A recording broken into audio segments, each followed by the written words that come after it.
الحمدللہ وکفا والصلاة والسلام علی عبادہ الذین اصطفیٰ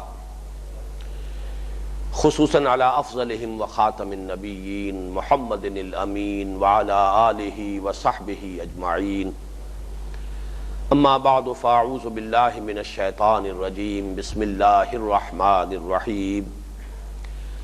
یا ایھا الذین آمنوا ان جاءکم فاسق بنبأ فتبینوا ان تصیبوا قوما بجہالۃ فتصبحوا علی ما فعلتم نادمین واعلموا ان فیکم رسول اللہ لو یطیعکم فی کثیر من الامر لعنتم ولکن اللہ حبب الیکم الایمان وزینہ فی قلوبکم وَكَرَّهَ إِلَيْكُمُ الْكُفْرَ وَالْفُسُوقَ وَالْعِصْيَانَ أُولَئِكَ هُمُ الرَّاشِدُونَ فَضْلًا مِّنَ اللَّهِ وَنِعْمَةً وَاللَّهُ عَلِيمٌ حَكِيمٌ وَإِن طَائِفَتَانِ مِنَ الْمُؤْمِنِينَ اقْتَتَلُوا فَأَصْلِحُوا بَيْنَهُمَا فَإِن بَغَتْ إِحْدَاهُمَا عَلَى الْأُخْرَى فَقَاتِلُوا الَّتِي تَبْغِي حَتَّى تَفِيءَ إِلَى أَمْرِ اللَّهِ فَإِن فَاتَتْ فَأَصْلِحُوا بَيْنَهُمَا بِالْعَدْلِ وَأَقْسِطُوا إِنَّ اللَّهَ يُحِبُّ الْمُقْسِطِينَ إِنَّمَا الْمُؤْمِنُونَ إِخْوَةٌ فَأَصْلِحُوا بَيْنَ أَخَوَيْكُمْ وَاتَّقُوا اللَّهَ لَعَلَّكُمْ تُرْحَمُونَ صدق اللہ العظیم۔ رب اشرح لي صدری ویسر لي امری واحلل عقدۃ من لسانی یفقہوا قولی۔ اللہم ربنا الہمنا رشدنا واعذنا من شرور انفسنا اللہم ارنا الحق حقا وارزقنا اتباعہ وارنا الباطل باطلا وارزقنا اجتنابہ اللہم وفقنا لما تحب وترضى آمین یا رب العالمین۔ سورہ حجرات کی چھٹی آیت کے بارے میں گفتگو کسی حد تک مکمل ہو چکی ہے، لیکن اس کا ایک پہلو مزید قابل غور ہے۔ یہ آیت مبارکہ درمیان میں آئی ہے اس مضمون کے کہ جو اس سے پہلے 4 آیات میں آیا، آیت نمبر 2 تا 5، اور اس کے بعد بھی 2 آیات میں آ رہا ہے۔ یعنی حضور صلی اللہ علیہ وسلم کے ساتھ کیا روش ہونی چاہیے، کیا رویہ، کیا ایٹیچیوڈ، آپ کا ادب، آپ کا احترام، بجائے اس کے کہ لوگ یہ چاہیں کہ اپنی رائے جو ہے ٹھونسیں حضور پر، ان سے منوائیں اپنی بات۔ ہمیشہ انسان یہ دیکھے کہ حضور کی منشا کیا ہے، آپ کا رجحان کدھر ہے، آپ کا میلان کدھر ہے، اور اس کے لیے پورے طور پر آمادہ ہوں ذہناً قلباً کہ جو حضور کی منشا ہوگی، جو آپ کا رجحان ہوگا، ہم اسی کو قبول کریں گے، اسی پر عمل کریں گے۔ یہ ایک ایٹیچیوڈ ہے، یہ ایک روش ہے، یہ ایک رویہ ہے۔ اس رویے کی اہمیت جیسا کہ اس سے پہلے عرض کیا جا چکا ہے، اس اعتبار سے ہے کہ حضور کی مرکزی شخصیت اور آپ کا ادب اور احترام اور آپ سے محبت یہ مسلمانوں کی شیرازہ بندی کے لیے بڑی اہمیت کی حامل ہے۔ اس درمیان میں جو یہ آیت آئی ہے، اس کا ایک رخ یہ ہے کہ جب حضور کا مقام اور مرتبہ یہ ہے، ایک تو یہ کہ آپ کی اطاعت وہ مسلمانوں کی حیات ملی کا جو دستور اور جو قانونی حصہ ہے، اس میں بھی اطاعت آپ کی لازم ہے، اطیعوا اللہ واطیعوا الرسول۔ اسی طریقے سے آپ کے بارے میں ہر خبر بڑی اہمیت کی حامل ہے۔ حضور یہ کام اس طرح کیا کرتے تھے، حضور کا رجحان یہ تھا، حضور کو فلاں شے پسند تھی۔ اب یہ چیز جو ہے اگر بیان ہو رہی ہے تو اس سے ایک امتی کے اندر، ایک مسلمان کے اندر ایک رویہ پیدا ہونا چاہیے کہ وہ بھی اسی شے کو قبول کرے، اسی کو پسند کرے، اسی کو اختیار کرے۔ یہاں سوال پیدا ہوتا ہے کہ بالفرض وہ خبر ہی غلط دی گئی ہو،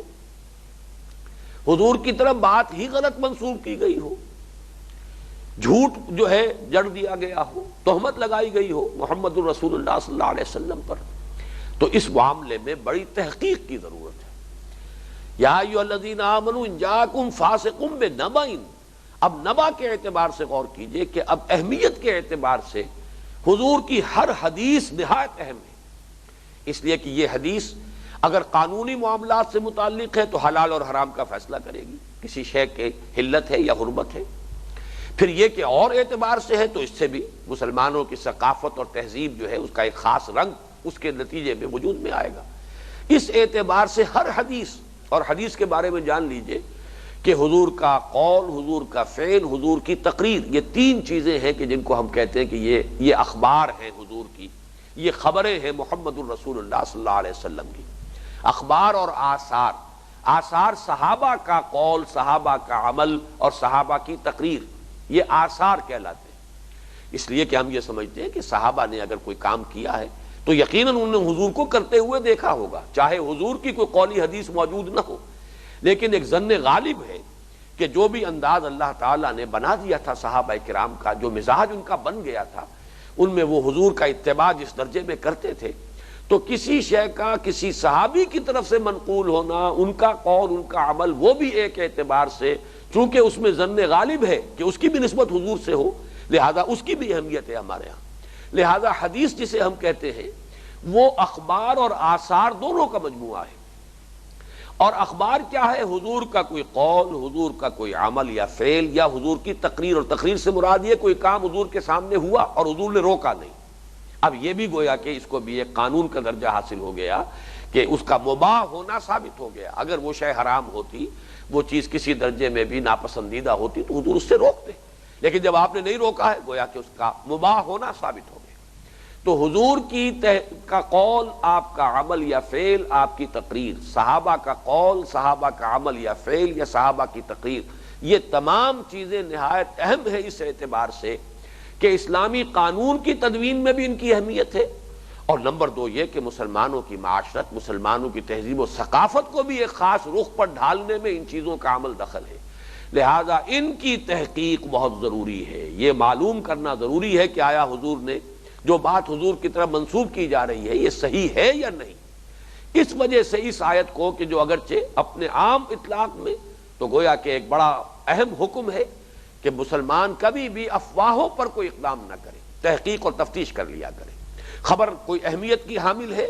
تو لانے والے کو دیکھو پہلے کہ وہ اگر تو اپنی سیرت و کردار کے اعتبار سے نہایت متقی، پرہیزگار، قابل اعتماد انسان ہے تو ٹھیک ہے۔ اگر معاملہ وہ نہیں ہے، اس معیار پر وہ راوی پورا نہیں اتر رہا ہے، تو پھر اس شے کی جو ہے پوری طرح معاملے کی چھان بین کر لو۔ ایسا نہ ہو کہ کوئی بڑا اقدام کسی قوم، قبیلے کے خلاف کر بیٹھو اور بعد میں تمہیں پچھتانا پڑے۔ یہ تو گویا کہ اس کی تعویل عام ہوئی، لیکن خاص اس کانٹیکسٹ میں جس میں کہ یہ آیت آئی ہے درمیان میں، اور یہی در حقیقت حکمت ہے کہ جو دو حصے میں نے مضامین کے اعتبار سے معین کیے تھے سورہ مبارکہ کے، دو تین حصوں میں سے پہلے دو حصے، ان کو گویا کہ انٹرلنک کر رہی ہے یہ آیت۔ حضور کے بارے میں کوئی خبر، یہ گویا کہ اہم ترین خبر ہے، اس کے بارے میں تحقیق اور تفتیش ہونی چاہیے۔ یہاں پر پہلے راویوں پر جرح و تعدیل ہوگی، جیسے کہ محدثین نے کیا ہے، تمام راویوں کی حالات کی چھان پھٹک کی گئی ہے، ان کے بارے میں اطلاعات جمع کی گئی ہیں، تحقیق کی گئی ہے، ان کی درجہ بندی کی گئی ہے، یہ ثقہ راوی ہے یا نہیں ہے، یہ ضعیف راوی ہے، یا راوی تو اچھا ہے لیکن یہ کہ بڑھاپے کی عمر میں آ کر ان کا حافظہ جو ہے قابل اعتماد نہیں رہا تھا۔ مختلف اعتبارات سے لاکھوں افراد ہیں کہ جن کے بارے میں یہ تحقیق و تفتیش کی ہے محدثین نے، تاکہ حضور کی طرف جو بات منسوب ہو رہی ہے، جو اسلامی قانون کا بھی ایک منبع بنے گی اور مسلمانوں کی ثقافت کی بھی ایک بنیاد بنے گی، اس کے بارے میں ایسا نہ ہو کہ کسی کی من گھڑت کوئی بات ہو اور کسی کی غلط منسوب کی ہوئی بات ہو کوئی، اور اس کو ہم بنیاد بنا لیں اپنے قانون کی یا اپنے قواعد و ضوابط کی یا اپنی تہذیب اور تمدن کی۔ اس اعتبار سے اس کا خصوصی تعلق ہے اس پہلو سے۔ یا ایھا الذین آمنوا ان جاءکم فاسق بنبأ فتبینوا ان تصیبوا قوما بجہالۃ فتصبحوا علی ما فعلتم نادمین۔ اب اگلی دو آیات میں پھر وہ مضمون آ رہا ہے جس پر اصولی اعتبار سے، عقلی اعتبار سے اس میں کیا رمز ہے، کیا حکمت ہے، اس پر گفتگو ہو چکی ہے۔ وَاعْلَمُوا أَنَّ فِيكُمْ رَسُولَ اللَّهِ، اور جان لو تمہارے مابین اللہ کے رسول ہیں صلی اللہ علیہ وسلم۔ یہ میں پہلے عرض کر چکا ہوں، ہمیں پھر یہاں دوبارہ دہرا لینا چاہیے کہ ہمیں اپنے اوپر قیاس نہیں کرنا چاہیے معاملہ۔ ہمارے نزدیک حضور کی صرف ایک حیثیت ہے، آپ اللہ کے رسول ہیں، اور ہماری صرف ایک نسبت ہے آپ سے کہ ہم آپ کے امتی ہیں۔ صحابہ کا معاملہ مختلف تھا۔ صحابہ میں سے کوئی حضور کے چچا تھے، چچا باپ کی جگہ ہوتا ہے، خسر تھے، حضرت ابو بکر، حضرت عمر خسر ہے، خسر جو ہے وہ بھی باپ کے درجے میں ہے۔ چچا ہیں حضرت حمزہ، حضرت عباس چچا ہیں، وہ گویا کہ باپ کے درجے میں ہے۔ اب بیٹے کو باپ کا ادب کرنا چاہیے یا باپ کو بیٹے کا ادب کرنا چاہیے؟ بیٹے کو باپ کی بات ماننی چاہیے یا باپ کو بیٹے کی بات ماننی چاہیے؟ اسی طریقے سے حضور کا معاملہ جو ہے مختلف صحابہ کے ساتھ مختلف تعلقات، مختلف روابط، یہاں جو خاص طور پر وَاعْلَمُوا أَنَّ فِيكُمْ رَسُولَ اللَّهِ، ہمیشہ مستحضر رکھو اس بات کو کہ تمہارے مابین جو یہ ہیں، اگرچہ یہ ہیں محمد ابن عبداللہ ابن عبد المطلب،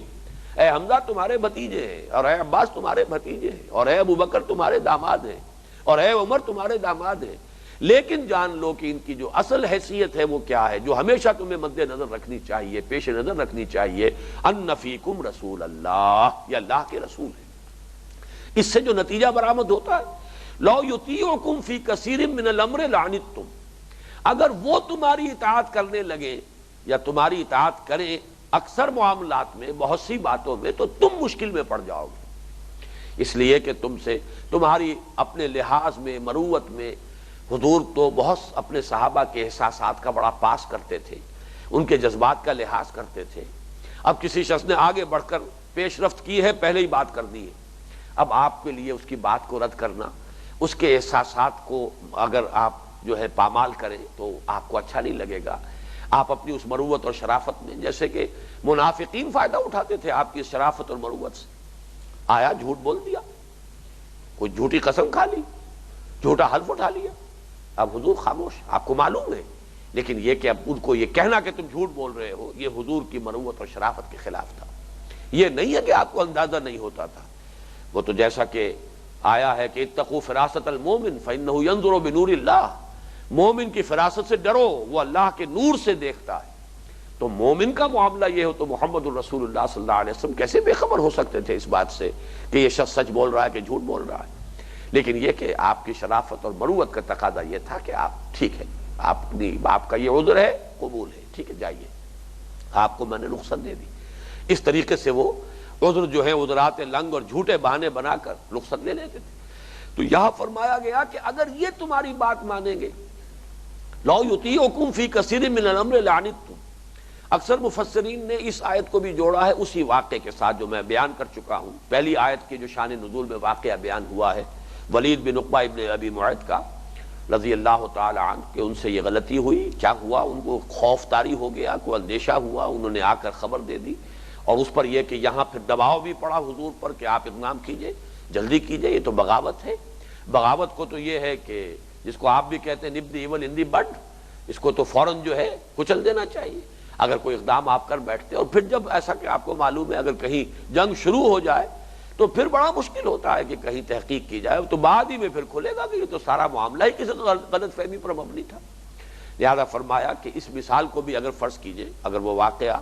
اگر اس طرح کا کوئی واقعہ ہو، ہمیں یوں سمجھنا چاہیے۔ شان نزول کی روایات کے بارے میں شاہ ولی اللہ دہلوی رحمۃ اللہ علیہ نے اصولی بات بھی یہی لکھی ہے کہ یہ جو سلف کہتے ہیں، مفسرین کہتے ہیں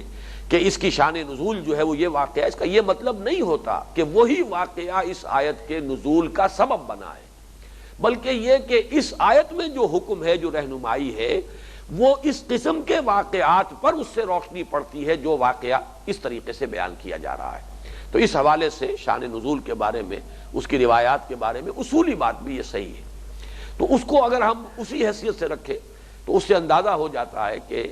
یہاں پر اگر کہیں حضور صلی اللہ علیہ وسلم لوگوں کے مشورے پر اقدام کر بیٹھتے تو پھر یہ کہ بعد میں پچھتانا پڑتا، لو یطیعکم فی کثیر من الامر لعنتم، تم مشکل میں پڑ جاؤ گے، ولکن اللہ حبب الیکم الایمان وزینہ فی قلوبکم۔ اس آیت کا یہ ٹکڑا اس اعتبار سے بہت اہم ہے کہ بحیثیت مجموعی صحابہ کرام کی جماعت کو جو اللہ تعالیٰ نے سند عطا کی ہے اس آیت میں، وہ بڑی اہمیت کی حامل ہے، بحیثیت مجموعی۔ اس لیے کہ اگرچہ ہم نہیں کہہ سکتے تعین کے ساتھ، اب ظاہر بات ہے جو منافق تھے ویسے تو وہ بھی اس وقت حضور کے ساتھیوں میں شمار ہوتے تھے، اگر کسی کے نفاق کا پردہ چاک نہیں ہوا، اس کا بھانڈا نہیں پھوٹا، آخری وقت تک ہو سکتا ہے کہ کسی منافق کے بارے میں مسلمان کسی حسن ظن میں مبتلا رہے ہیں، جیسا کہ حسن ظن جو ہے ظن المومنین خیرا، مسلمانوں کے ساتھ تو حسن ظنی سے کام لینا چاہیے۔ لیکن یہ کہ بحیثیت مجموعی جو وہ جماعت تھی، اصل میں یہ ہے بات کہ جو قابل غور ہے، جو لوگ بحیثیت مجموعی اس جماعت پر جرح کر دیتے ہیں اور انہیں ناقابل اعتماد ٹھہرا دیتے ہیں، ان سے تو سوال کیا جانا چاہیے کہ پھر یہ عظیم انقلاب برپا کیسے ہوا؟ اگر وہاں غالب اکثریت جو ہے وہ مخلصین کی نہیں تھی محمد الرسول اللہ صلی اللہ علیہ وسلم کے ساتھیوں میں سے، تو پھر یہ انقلاب کیسے برپا ہو سکتا تھا؟ اتنا عظیم معجزہ تاریخ انسانی کا تو تمام جو ہیں مورخین ماننے پر مجبور ہیں، تسلیم کرنے کو پر اپنے آپ کو مجبور پاتے ہیں کہ واقعہ یہ اس کی کوئی مثال نہیں ہے، وہ ایم این رائے ہو، ایچ جی ویلز ہو، اور آج قریب میں جو ہوا ہے معاملہ ڈاکٹر مائیکل ہارٹ کا، آخر اتنا بڑا معجزہ تو بہت ہی مخلص لوگوں کی جماعت، بہت ہی سرفروش لوگوں کی جماعت،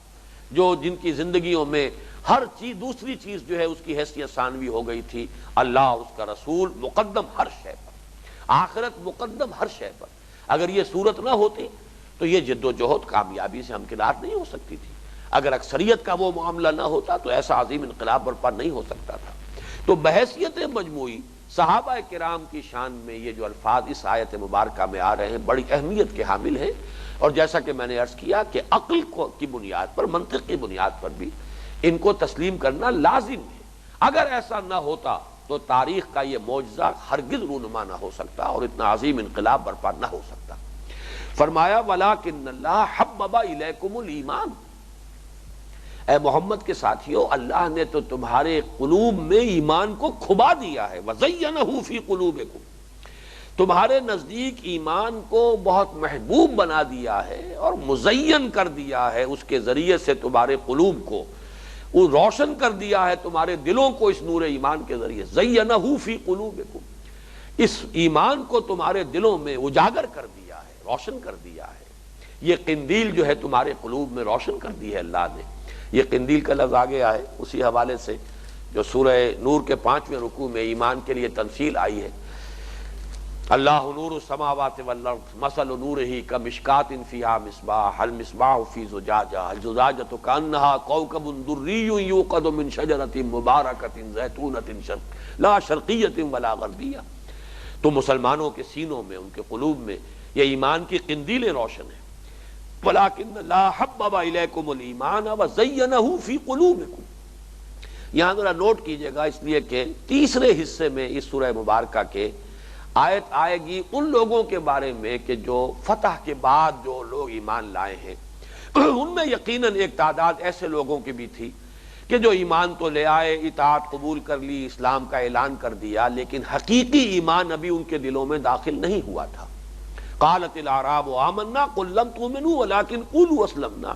ولما يدخل الايمان في قلوبكم۔ تو وہاں بھی جو تذکرہ ہو رہا ہے دل کا ہو رہا ہے، ابھی تک ایمان تمہارے دلوں میں داخل نہیں ہوا ہے۔ زبان پر ایمان کہا جانا، آمنت باللہ وملائکتہ وکتبہ ورسلہ والیوم الآخر والقدر خیرہ وشرہ من اللہ تعالی والبعث بعد الموت، یہ اور بات ہے۔ دل میں ایمان کا داخل ہو جانا یہ بالکل دوسری بات ہے۔ یہاں پر بھی وہی لفظ آیا ہے۔ اب اس سے یہ بھی معلوم ہوا ضمنی طور پر کہ ایمان کا محل جو ہے وہ قلب ہے، ایمان یہاں ہوتا ہے۔ جیسے کہ حضور نے ایک مرتبہ 3 دفعہ اشارہ کیا ہے اپنے داہنے ہاتھ سے اپنے سینہ مبارک اور قلب مبارک کی طرف، التقوی ہا ہونا، التقوی ہا ہونا، التقوی ہا، تقوی یہاں ہوتا ہے۔ ظواہر اور مظاہر یہ تقوی کے مظاہر تو ہیں، اصل تقوی نہیں ہے۔ وضاقتہ ہے، شکل و صورت ہے، نشست برخاست، یہ تمام چیزیں بھی تقوی میں شامل ہیں۔ یہاں تقوی ہوگا، یہاں اللہ پر ایمان اور یقین ہوگا، یہاں محمد سے محبت ہوگی تو یقیناً اس کا ظہور ہو جائے گا آپ کی نشست و برخاست میں بھی، آپ کی وضاقتہ میں بھی، آپ کے رہن سہن میں بھی، آپ کے ہر اعتبار سے جو ہے جھلک ہوگی۔ لیکن یہ نہ سمجھنا کہ اصل تقوی وہ ہے۔ التقوی ہا ہونا، تقوی یہاں ہوتا ہے، اور تقوی ہی در حقیقت نتیجہ ایمان کا۔ ایمان حقیقی ہوگا، اس کے نتیجے میں تقوی پیدا ہوگا۔ تو فرمایا وَلَٰكِنَّ اللَّهَ حَبَّبَ إِلَيْكُمُ الْإِيمَانَ وَزَيَّنَهُ فِي قُلُوبِكُمْ۔ اللہ نے تو اب یہ انداز کیا ہے کہ یہ طرز عمل اگر تم میں سے کسی کا ہے، یہ ترغیب کا یا تنبیہ کا اس سے زیادہ بلیغ اور اس سے زیادہ لطیف انداز ممکن نہیں۔ مسلمانوں دیکھو، یہ روش ایمان کے منافی ہے۔ ایمان کا تقاضا تو یہ ہے کہ ہر آن منتظر رہو کہ حضور کی منشا کیا ہے، آپ کا کیا انداز ہے، آپ کیا چاہتے ہیں، آپ کی رائے کیا ہے، اس کی تلاش میں رہو، بجائے اس کے کہ اپنی رائے پیش کرو، ان سے اپنی بات منوانے کی کوشش کرو، معاذ اللہ اپنی ذہانت کا مظاہرہ کرو، اپنی دور اندیشی کا جو ہے وہ مظاہرہ کرو ان کے سامنے۔ ایمان کا تقاضا یہ ہونا چاہیے کہ ہر وقت منتظر رہو کہ تمہیں معلوم ہو جائے کہ حضور کا رجحان کیا ہے، اسی کے مطابق عمل کرو۔ یہ ہے ایمان کا تقاضا۔ اور جب اللہ نے ایمان کو تمہارے نزدیک محبوب کر دیا، تمہارے دلوں میں کھبا دیا، تمہارے دلوں میں اس کی قندیلیں روشن کر دی، تو اب یہ طرز عمل کچھ غیر شعوری طور پر اگر کبھی ہو جاتا ہے تو جان لو کہ یہ اس کے منافی ہے، یہ اس کے ساتھ مناسبت نہیں رکھتا۔ وَكَرَّهَ إِلَيْكُمُ الْكُفْرَ وَالْفُسُوقَ وَالْعِصْيَانَ، اور اللہ نے تو بہت ہی ناپسندیدہ بنا دی، کر رہا باب تفعیل ہے وہی، بہت ناپسندیدہ بنا دینا، مکروہ بنا دینا، انتہائی جس سے کہ انسان کے اندر نفرت پیدا ہو جائے۔ یہ صحابہ کرام کی گویا کہ اللہ تعالیٰ کی طرف سے ان کی یہ کیفیت بیان کی جا رہی ہے۔ اللہ نے تمہارے نزدیک کفر کو، فسق کو اور معصیت کو، یہاں ذرا اور وضاحت کی گئی ہے کہ کفر، کسی وقت یہ ہو سکتا ہے آدمی سمجھے کہ ایمان کے منافی جو ہے وہ تو کفر ہے، ہم کفر تو نہیں کر رہے، نہیں، حقیقت کے اعتبار سے فسق بھی ایمان کے منافی ہے۔ کوئی ایک گناہ بھی آپ سے سرزد ہو رہا ہے تو جیسے کہ آپ کہتے ہیں کہ تل کی اوٹ میں پہاڑ ہے، یا دیگ سے ایک چاول نکال کر آپ دیکھ لیتے ہیں کہ دیگ اب کس حال میں ہے، اسی طریقے سے تمہارا وہ ایک عمل بھی بتا رہا ہے کہ تمہارے اندر یقین کی کتنی کمی ہے، ایمان کتنا مزمحل ہے۔ اس لیے کہ انسانی شخصیت تو ایک آرگینک ہول ہے، ایک وحدت ہے، اس میں مختلف افعال جو ہیں، ایسا نہیں ہے کہ مختلف بنیادوں سے ان کا جو ہے وہ منبع اور سرچشمہ جو ہے مختلف چیزیں ہوں، شخصیت تو اندر سے ایک ہے۔ اگر یہاں سے یہ پھل جو ہے یہ بہت کڑوا پھل آ گیا ہے تو معلوم ہوا کہ اس درخت کے اندر کہیں کوئی خرابی ہے۔ تو فسق ہو، فجور ہو، معصیت ہو، یہ سب ایمان کے منافی ہے۔ یہ دوسری بات ہے کہ جب قانونی سطح پر کسی شخص کے مسلمان ہونے کا فیصلہ کیا جائے گا کہ یہ مسلمان ہے یا نہیں ہے، تو ظاہر بات ہے کہ بڑی بڑی موٹی چیزوں پر، کبائر کو دیکھا جائے گا، اس کا بیان لیا جائے گا، اس کا قول کیا ہے، اس کا عقیدہ کیا ہے، وہ اس بنیاد پر طے ہوگا۔ لیکن حقیقت کے اعتبار سے ہر معصیت کفر ہے۔ جیسے کہ میں بعض مواقع پر ایک درویش تھے سائیں عبدالرزاق صاحب یہاں دیپال پور میں ان کا ایک قول بارہا میں نے سنایا ہے، مجھے پسند ہے، جو دم غافل سو دم کافر۔ اب یہ بھی کفر کی ایک تعریف ہے۔ جو وقت بھی انسان پر غفلت میں گزرتا ہے وہ ایک قسم کا کفر ہے۔ جو حرکت بھی جان بوجھ کر اللہ کے کسی حکم کے منافی صادر ہوئی ہے آپ سے، وہ ایک طرح کا کفر ہے۔ من ترک الصلاۃ متعمدا فقد کفر، جس نے نماز ترک کر دی جان بوجھ کر، اس نے کفر کیا۔ لیکن تکفیر کسی کی، باقاعدہ کسی کو دائرہ اسلام سے خارج قرار دینا، کافر اور مرتد قرار دینا، اس کی شرائط بڑی کڑی ہے۔ البتہ اصل کے اعتبار سے ہر گناہ جو ہے اس کے ڈانڈے کفر سے، شرک سے مل جائیں گے۔ جب بھی کبھی کوئی انسان کسی معصیت کا ارتکاب کر رہا ہے، اس نے کسی شے کو اللہ سے بالا تر کیا ہے نا، اللہ کا حکم پیچھے رکھا ہے، اپنے نفس کی کسی خواہش کو مقدم کیا ہے، معلوم ہوا کہ اس میں شرک ہو گیا۔ حقیقت کے اعتبار سے تو ہر معصیت کفر اور شرک ہے، اگرچہ قانون کی سطح پر بڑے اس کے اندر فرق و تفاوت ہے اور بڑا اس میں احتیاط کا تقاضا ہے۔ تکفیر جو ہے یوں ہی نہیں ہے کہ آسانی سے جو ہے کفر کے فتوے جو ہے انسان لگاتا پھرے۔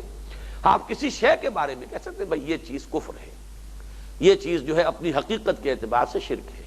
یہ فعل، یہ خیال، یہ عمل، یہ کفر اور فسق اور فجور اور شرک، اس کے ساتھ ڈانڈے ملتے ہیں۔ شخص معین کا معاملہ بالکل مختلف ہو جائے گا۔ بہرحال یہاں پر تین چیزوں کا اطلاق کیا گیا ایمان کے مد مقابل، وَكَرَّهَ إِلَيْكُمُ الْكُفْرَ وَالْفُسُوقَ وَالْعِصْيَانَ أُولَٰئِكَ هُمُ الرَّاشِدُونَ۔ یہ ہیں وہ لوگ کہ جو فلاح پانے والے، کامیاب ہونے والے،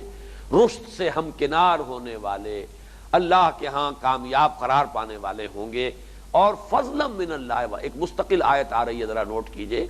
یہ فضل ہے اللہ کی طرف سے اور نعمت، انعام ہے اس کا۔ یہ اللہ اگر توفیق نہ دے انسان کے بس کی بات نہیں۔ یہ کیفیت اگر کسی کو اپنے دل میں ملے، نظر آئے، جیسے کہ حضور صلی اللہ علیہ وسلم نے فرمایا اذا ساءت کا سیئتوں کا وسرت کا حسنتوں کا فانت مومن، جب کبھی کوئی اچھا کام کر کے تمہیں خوشی ہو اور اگر کوئی برا کام تم سے ہو جائے، کسی وقت جذبات کی رو میں بہہ کر کوئی غلط حرکت کر بیٹھو تو تمہیں رنج ہو، افسوس ہو، تو تم مومن ہو۔ شکر کرو اللہ کا کہ تمہارا ضمیر بیدار ہے، تمہارے اندر ایمان ہے، تبھی تو یہ تمہیں افسوس اور رنج ہو رہا ہے کہ مجھ سے یہ غلط حرکت کیسے سرزد ہو گئی۔ اس کو اللہ کا فضل سمجھ یہ کیفیت جس کو بھی میسر آئی ہے، ایمان حقیقی جس کو بھی ملا ہے، وہ اللہ کا فضل سمجھے، فضلا من اللہ و نعمہ۔ اور اگر کسی کی باطن کی یہ قلب ماہیت ہو چکی ہے کہ واقعتاً ایمان اسے اتنا محبوب ہے، بعض صحابہ کے بارے میں واقع آتا ہے وسوسے آتے تھے، ویسے جیسے ہمارے دلوں میں کبھی وسوسے آ جاتے، صحابہ کرام کے بھی وسوسے آ جاتے تھے۔ بعض صحابہ نے آ کے حضور سے کہا کہ حضور بس اوقات ہم اپنے دل میں ایسی باتیں پاتے ہیں کہ ان کو زبان پر لانے سے بڑھ کر ہمیں یہ شے عزیز ہے کہ ہمیں زندہ آگ میں جلا دیا جائے۔ اتنی بری باتیں ہمارے دل میں آ جاتی ہیں، اتنی بری، اس قدر ہمیں کوفت ہوتی ہے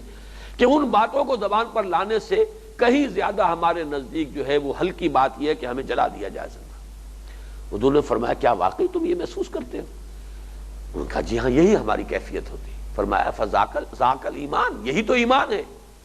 شیطان نے وسوسہ اندازی کی ہے، تمہارے نفس نے وسوسہ اندازی کی ہے، الذی یوسوس فی صدور الناس من الجنۃ والناس، لیکن یہ جو رد عمل ہوا ہے تمہاری طبیعت کے اندر کہ تمہیں اس پر اتنا رنج ہو رہا ہے، اس کو تم نے اتنا ناپسند کیا ہے کہ موت تمہیں ہلکی نظر آ رہی ہے اس چیز کے مقابلے میں کہ تم اسے زبان پر لاؤ، تو معلوم ہوا ایمان ہے، تبھی تو یہ کیفیت ہے۔ فذاک الایمان، یہی تو حقیقت میں ایمان ہے۔ فضلا من اللہ و نعمہ، اللہ کا شکر ادا کرو، یہ فضل ہے اللہ کا اور نعمت ہے اس کی، انعام ہے اس کا۔ واللہ علیم الحکیم، اور اللہ تعالی علیم ہے، سب کچھ جاننے والا، اور حکیم ہے، کمال حکمت والا۔ وہ جس کو بھی نوازتا ہے اپنے علم کی بنیاد پر نوازتا ہے، وہ جانتا ہے۔ جیسے کہ وہ آیت ابھی میں نے آپ کو پچھلے نشست میں اس کا تذکرہ کیا تھا کہ ان اللہ یامرکم ان تؤدوا الامانات الی اہلھا، تو اللہ تعالیٰ بھی اپنے انعامات نااہل لوگوں کو نہیں دیتا، اہل لوگوں کو دیتا ہے۔ تو جو اہلیت ہے تمہارے اندر، کوئی اللہ تعالیٰ اہلیت دیکھتا ہے تو تمہیں نوازتا ہے، اس لیے فرمایا وہ اس کی علم کی بنیاد پر ہے۔ واللہ علیم الحکیم، اپنے علم کامل حکمت بالغہ کی بنیاد پر اللہ تعالیٰ نوازتا ہے اور ان انعامات سے سرفراز فرماتا ہے جن کو فرماتا ہے۔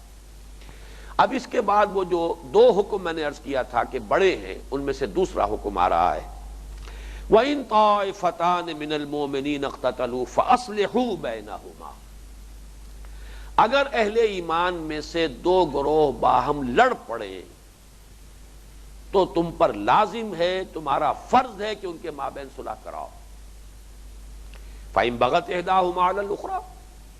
پھر اگر زیادتی کرے، زیادتی پر مصر رہے، زیادتی پر اڑا رہے ان میں سے ایک دوسرے پر، فَقَاتِلُوا الَّتِي تَبْغِي، تو جنگ کرو اس سے جو زیادتی کرتا ہے، حَتَّى تَفِيَّ إِلَىٰ أَمْرِ اللَّهِ، یہاں تک کہ وہ لوٹ آئے، رجوع کرے اللہ کے حکم کی طرف۔ فَإِن فَاتَ، پھر اگر وہ لوٹ آئے، رجوع کر لے، فَأَصْلِحُوا بَيْنَهُمَا بِالْعَدْلِ وَأَقْسِطُوا، تو پھر ان کے درمیان صلح کرا دو عدل کے ساتھ، اور دیکھو انصاف سے کام لو۔ ان اللہ یحب المقسطین، یقیناً اللہ تعالی انصاف کرنے والوں کو پسند کرتا ہے۔ انما المؤمنون اخوۃ، اہل ایمان سب آپس میں بھائی بھائی ہیں۔ فاصلحوا بین اخویکم، تو اپنے دو بھائیوں کے مابین صلح کرا دیا کرو، اپنا فرض سمجھو، لازم سمجھو اپنے اوپر کہ ان کے مابین مصالحت کراؤ۔ واتقوا اللہ لعلکم ترحمون، اور اللہ کا تقوی اختیار کرو تاکہ تم پر رحم کیا جائے۔ میں نے عرض کیا تھا کہ اس میں سے ایک آیت جو ہے در حقیقت ایک حکم پر مشتمل ہے، دوسری آیت انما المؤمنون اخوۃ فاصلحوا بین اخویکم واتقوا اللہ لعلکم ترحمون، یہ در حقیقت ان دو بڑے احکام اور 6 چھوٹے احکام کے مابین یہ ان کو جوڑنے والی آیت ہے کہ اصل میں جو روح ہے وہ یہ ہے کہ تمام مسلمان آپس میں بھائی بھائی ہیں۔ یہ اخوت باہمی جو مسلمانوں کی ہے اسی کا تقاضا یہ ہے جو اوپر بیان ہوا اس سے پہلی آیت میں کہ اگر ان میں کہیں اختلاف ہو جائے، اختلاف جو ہے رفع کراؤ،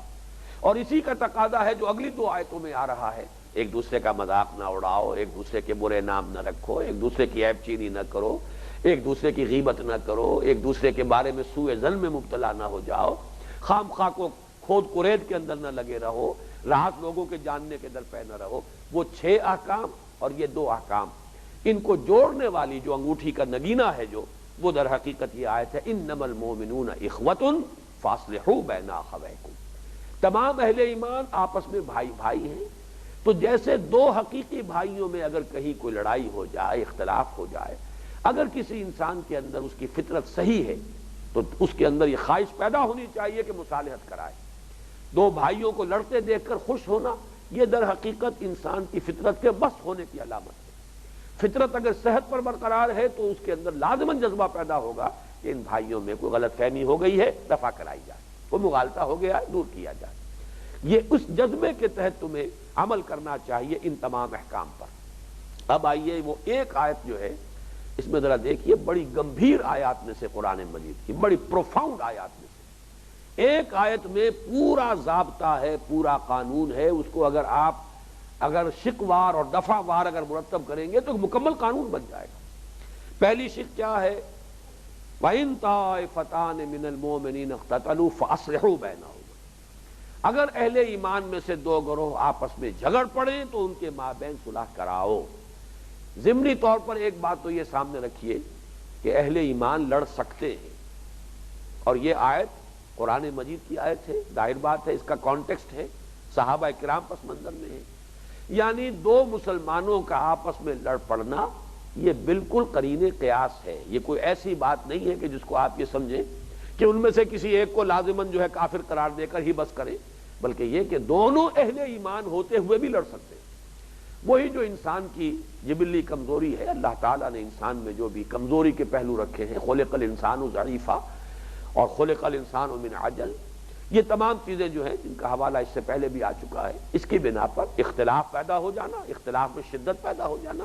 یہ قرین قیاس ہے. یہ کوئی ایسی بات نہیں ہے کہ بڑی انہونی ہو، گویا کہ مسلمانوں کی جماعت میں تو اس کا کوئی امکان ہی نہ ہو. صحابہ کرام میں بھی جھگڑے ہوئے، حضرت علی اور حضرت معاویہ کے درمیان جنگیں ہوئی ہیں، حضرت علی اور حضرت زبیر اور حضرت طلحہ اور حضرت عائشہ ان کے مابین جو ہے جنگ ہوئی، جنگ جمل. ایک طرف حضرت علی ہے، ایک طرف حضرت عائشہ ہیں، حضرت زبیر ہیں، حضرت طلحہ ہیں رضی اللہ تعالیٰ عنہم اجمعین. تو اس کے لیے بعض اوقات جو ہے لوگ ان معاملات میں بھی بہت ہی مبالغے پر آ جاتے ہیں. ہمارے ہاں ایک خاصی یعنی معروف شخصیت ہے کہ جو اس کے قائل ہے کہ چونکہ یہ آیت قرآن مجید میں آئی ہے لہذا ہم تسلیم نہیں کریں گے جنگ جمل ہوئی، یہ صرف کہیں جھوٹ کسی نے قصہ بیان کر دیا، صحابہ آپس میں کیسے لڑ سکتے تھے، ہم نہیں مان سکتے کہ جنگ صفین ہوئی. یہ بھی کہیں جیسے کہ وہ غلام احمد پرویز صاحب نے تمام احادیث کو جو عجمی سازش قرار دے دیا، یہ در حقیقت جو ہے صحابہ کرام کو بدنام کرنے کے لیے یہ واقعات گھڑ لیے گئے. قرآن مجید کو ہم سند مانیں گے اور ان تمام چیزوں کی نفی کر دیں گے. ہو ہی نہیں سکتا کہ محمد کے صحابہ صلی اللہ علیہ وسلم و رضی اللہ تعالیٰ عنہم اجمعین وہ آپس میں لڑ سکیں. قرآن کہہ رہا ہے کہ ہو سکتا ہے. وَإِن طَائِفَتَانِ مِنَ الْمُؤْمِنِينَ اقْتَتَلُوا، اگر اہل ایمان میں سے دو گروہ آپس میں لڑ پڑے. اور یہاں پر جھگڑا اس طرح کا نہیں ہے جسے عام جھگڑا کہتے ہیں، اقتتال، یہ باب افتعال ہے قتل سے، باقاعدہ جنگ. اگر ان کے مابین خوریزی تک کی نوبت آ جائے، جھگڑ پڑے، لڑ پڑے،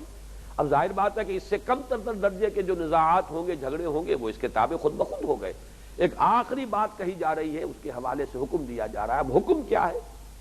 ان طائفتان من المؤمنین اقتتلوا فاصلحوا بینہم، صلح کراؤ. اور یہ بھی فعل امر ہے، اور الامر للوجوب.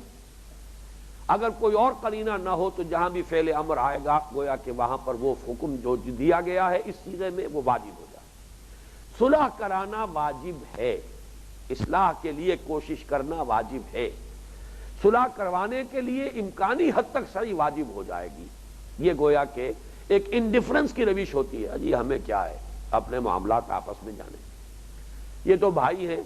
پھر مل بیٹھیں گے. ہم نے خامخواہ کسی کا ایک کا معاملہ صحیح سمجھا اور دوسرے کو کہا کہ بھائی تم غلط کر رہے ہو، تو ہماری اس سے رنجش ہو جائے گی ہمیشہ کے لیے. خامخواہ ہم اس سے ملنے سے گئے، یہ تو بھائی ہیں، پھر آپس میں مل جائیں گے. 100 طرح کی مصلحتیں آتی ہیں جس سے کہ یہ ایک انڈیفرنس کا رویہ جو ہے،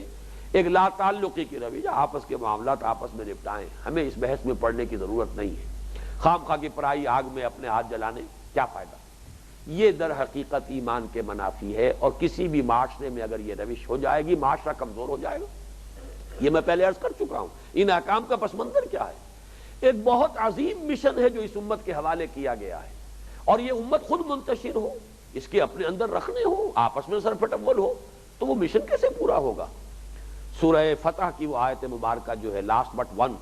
هو الذی ارسل رسولہ بالہدی ودین الحق لیظہرہ علی الدین کلہ ولو وکفی باللہ شہیدا محمد الرسول اللہ والذین معہ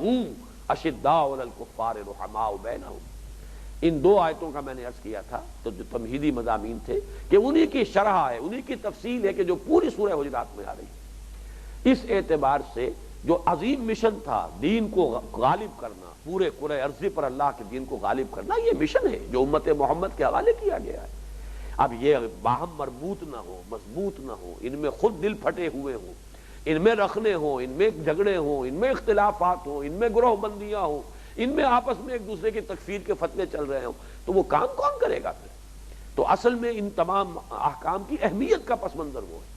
فرمایا اگر کہیں جھگڑا ہو گیا ہے تو صلح کرانا اپنا فرض سمجھو. فَإِن بَغَتْ، اب دوسری دفعہ ہے، فَإِن بَغَتْ إِحْدَاهُمَا عَلَى الْأُخْرَىٰ، پھر اگر زیادتی پر تلا رہے ایک گروہ، طائفتان تھا، دو گروہ کی بات ہو رہی ہے. اس میں یہ بھی نوٹ کر لیجئے، جیسے میں نے کہا اقتتال، اگر خون ریزی تک نوبت آ جائے تب صلح کرانا لازم ہے، تو اس سے کمتر جھگڑے بھی گویا کہ آپ سے آپ اس میں گویا کہ مذکور ہیں، وہ انڈرسٹوڈ ہے. اسی طریقے سے اگر یہ کہ ان میں سے ایک گروہ، چاہے یہ دو افراد کا معاملہ ہو چاہے گروہوں کا معاملہ ہو، جو اصول حکم دیا جا رہا ہے وہ دونوں حالتوں کے اندر جو ہے اپنی جگہ پر انٹیکٹ رہے گا اور لاگو رہے گا، اپلیکیبل رہے گا. پھر اگر ایک گروہ ان دونوں میں سے تلا رہے زیادتی پر، فَإِن بغت، بغا کہتے ہیں زیادتی کرنا، بڑھنا، بغاوت، کسی کے خلاف کھڑے ہو جانا. فَإِن بغت إِحْدَاهُمَا عَلَى الْأُخْرَىٰ، اگر ان میں سے ایک گروہ دوسرے پر زیادتی پر تلا رہے. اب اس کی دو شکلیں ہو سکتی ہیں، ایک تو یہ کہ صلح ہی پر آمادہ نہ ہو، مصالحت کے لیے تیار ہی نہ ہو، یہ بھی بغاوت ہے، دوسرے پر زیادتی پر تلا ہوا ہے. چاہے یہ کہ اگر ہو سکتا ہے کہ تحقیق کی جائے، تفتیش کی جائے تو شاید اسی پر کوئی زیادتی ہوئی ہو، لیکن مصالحت کے لیے آمادہ اگر نہیں ہے تو خود یہ اپنی جگہ پر ایک زیادتی کی شکل بن گئی. اور دوسری شکل یہ ہے کہ مصالحت کرا دی گئی، صلح کرا دی گئی، ٹرمز طے ہو گئی، پھر اب کوئی زیادتی کر رہا ہے، دوبارہ اقدام کر رہا ہے، پھر زیادتی کرنے پر تلا ہوا ہے. تو اب جو حکم دیا جا رہا ہے فَقَاتِلُوا الَّتِي تَبْغِي، اب لڑو اس سے جو زیادتی کر رہا ہے. اب یہ معاملہ ان دو گروہوں کے مابین نہیں رہا، اب تو در حقیقت اس زیادتی کرنے والے گروہ نے گویا کہ چیلنج کیا ہے تمہاری پوری اجتماعیت کو. یہ ذہن میں رکھیے کہ اجتماعیت کی مختلف سطحیں ہو سکتی ہیں. ایک تو وہ آئیڈیل شکل ہوگی کہ تمام دنیا میں ایک ہی حکومت، ایک ہی نظام، ایک ہی معاشرہ، ایک ہی ملت ہو، تو ظاہر بات ہے اس وقت وہ حکومت اس وقت کی جو ہوگی وہ مخاطب ہوگی ان آیات کی. فرض کیجئے کہ وہ شکل نہیں ہے، مختلف معاشرے، مختلف قومیں ہیں، تو جو اب ان کا نظام ہے وہ گویا کہ مخاطب ہے ان احکام کا. یہ بھی نہیں ہے، فرض کیجئے کہ انگریزوں کے دور میں ہم غلام تھے، مسلمانوں میں جو بھی اکابر ہیں، جو بڑے ہیں، جن کی بھی بات سنی جاتی ہے، جن کے ساتھ بھی کچھ معاملہ اس طرح کا ہے کہ ان کی بات لوگ ماننے پر آمادہ، اب وہ گویا کہ مخاطب ہو جائیں گے. تو جن کے لیے بھی یہ کرنا ممکن ہے وہ سب کے سب مخاطب ہیں ان احکام کے. اب ان کا فرض ہو جائے گا کہ لڑے ان کے خلاف، اور یہاں پہ لفظ قاتلو آیا ہے، جاہدو بھی نہیں، قاتلو، جنگ کرو ان سے کہ جو زیادتی پر تلا ہوا ہے. یہاں معاملہ جو ہے اب گویا کہ دو فریقوں یا دو افراد کے مابین نہیں رہا ہے، بلکہ اس نے گویا کہ مسلمانوں کی پوری اجتماعیت کو چیلنج کیا ہے. جیسے ہم نے اس سے پہلے دیکھا تھا کہ حضور کی شان میں ذرا سا سوء ادب، یہ مسلمانوں کی حیات ملی کی ایک پوری بنیاد، اس کے ایک ستون کو ڈھا دینے کے مترادف ہے. اسی طریقے سے مسلمانوں میں سے کسی گروہ کا، مسلمان کسی دوسرے گروہ پر زیادتی پر تلے رہنا، یہ بھی چیلنج ہے اس پوری حیات اجتماعی کے لیے، پوری حیات ملی کے لیے. لہذا وہاں پر اب فرض ہو جائے گا کہ لڑو ان سے کہ جو زیادتی پر تلے ہوئے ہیں، حتی تفیء الی امر اللہ، یہاں تک کہ وہ جھک جائے یا واپس آ جائے، رجوع کر لے اللہ کے حکم کی طرف. ظاہر بات ہے اصول تو وہی رہے گا، فإن تنازعتم فی شیء فردوہ الی اللہ والرسول. جہاں کہیں جھگڑا ہوگا فیصلے تو ہوں گے اللہ اور اس کے رسول کے احکام کے مطابق. ابدی احکام تو وہی ہیں، مستقل اطاعتیں وہی دو اطاعتیں، اللہ کی اطاعت، اللہ کے رسول کی اطاعت. تو اگر اللہ کی بات کی طرف لوٹ آ جائیں، اس سے مراد اگر تو ہے مصالحت تو مصالحت بھی ہوگی اللہ اور اس کے رسول کے احکام کے مطابق. اور جب مصالحت ہو چکی ہے، اب اگر وہ اس کی خلاف ورزی کر رہا ہے تو گویا کہ اب یہ امر اللہ کا قائم مقام، وہ ٹرمز ہیں، وہ شرائط ہیں جن پر صلح ہوئی، انہیں دوبارہ مجبور کیا جائے کہ وہ ان شرائط کو تسلیم کرے، ان پر عمل کرے، ان کو قبول کرے. حتی تفیء الی امر اللہ فإن فات فاصلحوا بینہما بالعدل واقسطوا. پھر اگر وہ رجوع کر لے، لوٹ آئے، فے کہتے ہیں لوٹنے کو، اگر وہ لوٹ آئے رجوع کر لے، پھر وہ صلح پر آمادہ ہو جائے، پھر صلح کر لے، تو اثر نو صلح کرا دو، فاصلحوا بینہما، صلح کرا ان کے مابین بالعدل واقسطوا۔ دیکھیے یہ ہے قرآن مجید کی جو اعجاز کلام ہے، یہاں پہ 2 مرتبہ لفظ دہرایا ہے بالعدل واقسطوا۔ کیوں؟ اول تو یہ کہ اس کی ضرورت نہیں تھی، صلح کراؤ عدل کے ساتھ، عدل ہی کے ساتھ ہوگی، مسلمان تو جب بھی صلح کرائیں گے عدل کے ساتھ کرائیں گے، لیکن یہ چونکہ معاملہ ہو چکا ہے اس نوعیت کا کہ ایک فریق نے زیادتی کی اور زیادتی کر کے پھر مسلمانوں کے اس نظام اجتماعی کو چیلنج کیا، جب اس پر اصرار کیا یا صلح کے جو بھی شرائط تھی ان سے اس نے روگردانی کی، اس سے سرتابی کی، اب اندیشہ ہے کہ جب دوبارہ مصالحت کرائی جائے تو کہیں اس پر زیادتی نہ ہو جائے، اس لیے کہ اب صلح کرانے والے خود ایک فریق بن چکے ہیں، کیونکہ حکم انہیں دیا گیا تھا فَقَاتِلُوا الَّتِي تَبْغِي حَتَّىٰ تَفِيَ إِلَىٰ أَمْرِ اللَّهِ۔ تو گویا کہ جو اولاً اس صلح کرانے والے تھے، جو صلح کنندگان تھے، اب وہ خود فریق بن گئے، اب تو انہیں لڑنے کا حکم دیا گیا ہے کہ جو زیادتی کر رہا ہے اسے لڑو۔ اب جب ان سے اگر انہیں مجبور کیا جائے گا تو ہو سکتا ہے کہ اب ان پر کوئی ناروا زیادتی ہو جائے، تو اس لیے یہاں پر 2 مرتبہ اس لفظ کو دوہرا کر لایا گیا، فاصلحوا بینہما بالعدل واقسطوا، ان کے مابین پھر صلح کرا دو انصاف کے ساتھ۔ اور دیکھو قسط، یہ قسط کا لفظ جو ہے اس اعتبار سے بڑا عجیب ہے، بلکہ عدل کا لفظ بھی ہے۔ قسط میں آتا ہے کہ اگر یہ ثلاثی مجرد سے ہو قسطا تو اس کے معنی ہے ناانصافی کرنا،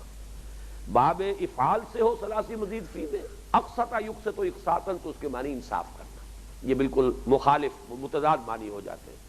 فاصلحوا بینہما بالعدل واقسطوا ان اللہ یحب المقسطین، یقیناً اللہ تعالیٰ انصاف کرنے والوں کو پسند کرتا ہے۔ اس کے بعد وہ آیت آ گئی، اس پورے معاملے میں جو اس کی روح باطنی ہے جو سامنے تمہارے ہر وقت رہنی چاہیے، وہ کیا ہے؟ انما المؤمنون اخوۃ فاصلحوا بین اخویکم،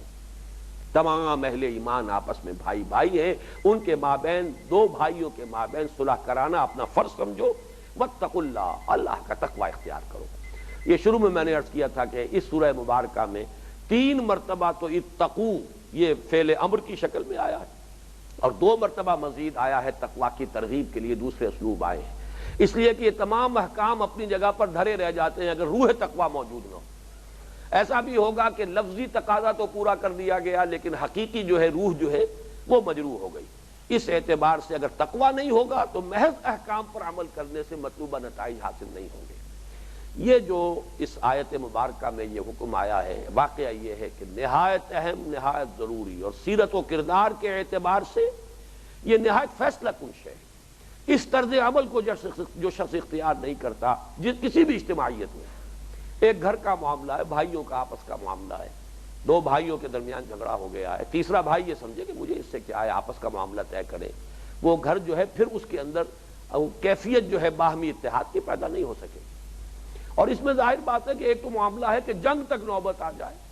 ایک یہ بھی ہوتا ہے کہ سوشل پریشرز ہوتے ہیں جو ایگزرٹ کرنے ہوتے ہیں، آپ کسی پر آپ اپنا دباؤ ڈالیے کہ اگر آپ یہ کام جاری رکھتے ہیں تو پھر ظاہر بات ہے کہ مجھ سے پھر آپ کا تعلق نہیں رہے گا، کم سے کم اس درجے میں تو سوشل پریشر آدمی ڈالے۔ اگر فرض کیجئے نصیحت بھی کر رہا ہے کہ دیکھیے آپ زیادتی کر رہے ہیں نہ کیجئے، لیکن اپنا معاملہ جو کا تو اس کے ساتھ رکھا ہے تو اس کی بات کا کوئی اثر نہیں ہوگا۔ لیکن اگر وہ یہ چیلنج کرتا ہے اور یہ بات کہہ دیتا ہے کہ اگر آپ اپنی اس روش کو میں سمجھتا ہوں کہ غلط ہے، یا تو مجھے قائل کیجئے کہ آپ کی روش درست ہے، لیکن اگر آپ کی روش غلط ہے تو اگر آپ اصلاح نہیں کریں گے تو پھر میرا آپ کے ساتھ تعلق نہیں رہے گا۔ یہ سب سے ہلکی شکل ہے، نخلع و نترک من یفجرک، یہ نخلع و نترکوں پر بھی عمل اگر ہم کرنے کو تیار نہیں تو پھر معلوم ہوا کہ سیرت و کردار نام کی کوئی شے نہیں ہے، پھر اجتماعیت کا تو حق ادا نہیں ہوگا۔ اس کا معاملہ جیسا کہ میں نے عرض کیا تھا، وہ بلند ترین سطح پوری امت مسلمہ اور اس کے اندر اختلافات، بڑے بڑے گروہوں میں، قوموں میں ہو جانا، اس میں جنگ و جدال تک، خونریزی تک نوبت پہنچ جانا، یہ ایک انتہائی شکل ہے کہ جو اس آیت مبارکہ میں زیر بحث آئی، لیکن اسی کو نیچے بالکل جس کو کہتے ہیں گراس روٹ لیول تک لے آئیے، تمام بین الانسانی معاملات میں، آپس میں دوستوں کے معاملات، اگر کوئی دوست دوسرے دوست پر زیادتی کر رہا ہے اور آپ کو اس سے کوئی بحث نہیں، حالانکہ آپ کی رائے ہے کہ اس نے زیادتی کی ہے، لیکن آپ نے اس زیادتی کرنے والے کے ساتھ اپنا اٹھنا بیٹھنا کھانا پینا جو کا تو برقرار رکھا ہے، کوئی سوشل پریشر بھی ایگزرٹ آپ نہیں کر رہے اس پر، تو معلوم ہوا کہ پھر سیرت و کردار نہیں ہے، اور پھر یہ جو آپ کا ہونا چاہیے طرز عمل اسلام کی روح سے اور عقل سلیم کی روح سے، نہ صرف اسلام اور قرآن بلکہ عقل سلیم. یہ تو منطق ہے، سیدھی سیدھی بات ہے. انسانی معاملات کا صحیح رہنا جو ہے اس کا دار و مدار اس پر ہے.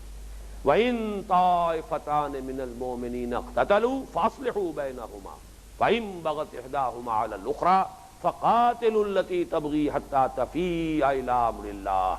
فَإِن فَاءَتْ فَأَصْلِحُوا بَيْنَهُمَا بِالْعَدْلِ وَأَقْسِطُوا إِنَّ اللَّهَ يُحِبُّ الْمُقْسِطِينَ إِنَّمَا الْمُؤْمِنُونَ إِخْوَةٌ فَأَصْلِحُوا بَيْنَ أَخَوَيْكُمْ وَاتَّقُوا اللَّهَ لَعَلَّكُمْ تُرْحَمُونَ. بارك الله لي ولكم في القرآن العظيم ونفعني وإياكم بالآيات